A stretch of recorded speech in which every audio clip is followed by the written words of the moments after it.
Our first game of the year took place in June at the Astrodome, a seemingly run-of-the-mill contest between the Astros and the Los Angeles Dodgers. No one gave it much thought when in the sixth, Rafael Ramirez stroked a single to tie the game at 4.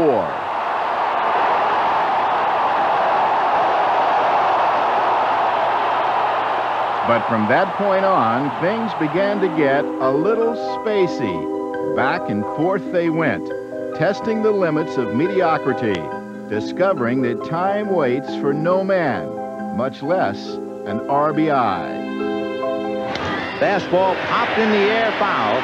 Davis coming to the Astro dugout. He caught it for the third out, hurtling over the fence. How do you like that?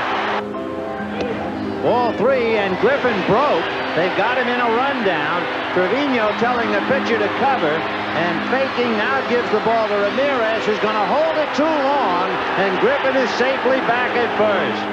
Scoring runs became something people did a long, long time ago. Swung on, fly ball to center, not very deep. Shelby for the catch. Here comes Reynolds. Here comes the throw. He is out at the plate. The Sandman settled over the dome as Saturday turned to Sunday, and Oral Hershiser turned up for 7 innings of relief. Fly ball in the shallow left. Chris Gwynn coming up. This might be close. Poole tags. Chris for the catch. Here comes Poole. Here comes the throw. Here's Socha blocking the plate. He is out again. But while the fielders celebrated their success, batting averages began to tumble. Most notable, John Shelby, whose average dropped double digits in one night. Boy, that is some tough game. John Shelby goes 0 for 10. It's just a frustrating situation to have to go up to the plate knowing that your chances are slim when it's 2 o'clock in the morning. And so when 2:30 comes around and it's a 2:45, the body starts to talk back to you. Hey, how come we're not in the bed? This is not supposed to happen this way. You want me to play tomorrow, you better go to sleep. And so I said, we're still playing. We got a couple more innings left. Fresh bodies soon became difficult to find. As Tommy Lasorda sums up the situation with a big yawn, Lasorda has used everybody but Tim Belcher and Fernando Valenzuela. So he's used 22 of the 24 players. Belcher had been sent home to rest for the next day's game, but Fernando ended up at first. And that's popped up to Fernando. Hey, we got fun. It was easy. It was easy. In the 21st, third baseman Jeff Hamilton came on to pitch. Got him looking. Strike 3 call.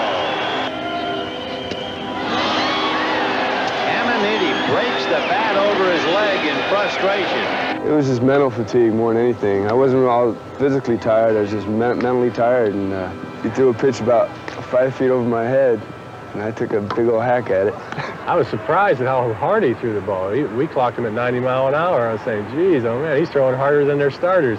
It was like he had been out on the hill before, and we finally got to him the second inning. Hamilton's second inning, the 22nd overall.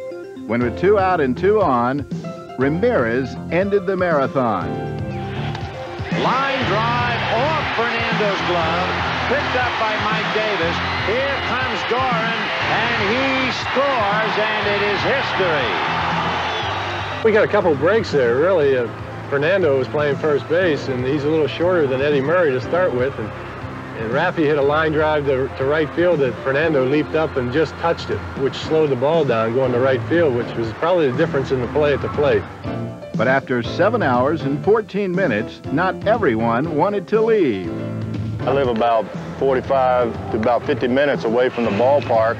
And it was already 4:30 in the morning, and I just said, hey, there's no way that I can go home. I have 2 little beautiful daughters that every morning come in the room about 8:30, and they say, Daddy, time to get up. You waking up? You waking up? Come on, let's get out of bed. And I said, oh, there's no way that I could wake up to that after playing all those innings, especially being at the ballpark or finishing the game at 4 o'clock in the morning. And I just decided to cash it in right there at the ballpark. I called my wife and said, hey, honey, I'm not coming home tonight. I'm staying here. Sunday's game came much too soon for those who'd spent the night. Still, one team seemed unfazed as the Dodgers took a 6-0 lead. But Houston battled back, and in the ninth, high fly ball into deep left field. Back goes Gibson. Don't tell me.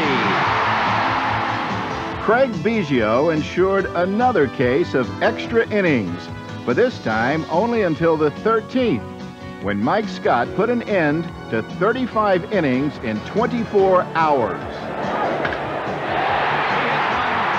center field, runner tagging, and here comes Ramirez, and he is safe. Ramirez scores, and the Astros win it. The Astros had prevailed again in a series it simply didn't want to end. In 4 days, we played 53 innings, which is, I guess, almost about 14 innings per day. But hey, that's what baseball is about. I tell our guys, you're getting paid to do what you used to do all day for nothing as a youngster. Remember I say to them, when you were 14, 15, you went out and played baseball all day long, and your mother would call you for dinner, and you would be upset. You didn't want to quit playing. Now you're getting paid to do that. What's wrong with playing all day long?